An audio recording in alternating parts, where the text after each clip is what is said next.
سب نے جو ہے یہ سوچ کے نکلنا ہے کہ لاٹھی بھی پڑ سکتی ہے، ٹیئر گیس بھی ہو سکتی ہے،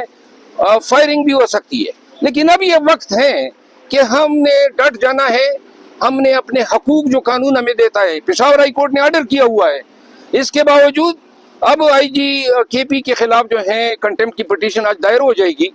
اور انشاءاللہ جو بھی سرکاری افسران اپنے اختیارات کا ناجائز استعمال کریں گے، یا وہ اپنے وردی کو یا اپنے زور یا طاقت کو جو ہے وہ پاکستان تحریک انصاف کے خلاف استعمال کریں گے، وہ یہ سب سن لیں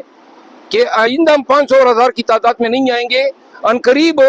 ایک بات اور بتا دوں، بڑی اہم شخصیت پاکستان تحریک انصاف میں شامل ہو رہی ہے. 2-3 دن کے اندر ایک بڑی شخصیت جو ہیں یہاں اسلام آباد میں ہم نے پریس کانفرنس رکھا ہے، 2-3 ہم نے ان کو جلسے دے دیے جو نئے لوگ آ رہے ہیں، اور بڑے ہی ویل نون پولیٹیشنز ہیں پاکستانی سیاست میں ان کا، اور خصوصاً خیبر پختونخوا کی سیاست میں ان کی بڑی قدر و منزلت ہیں. تو لہٰذا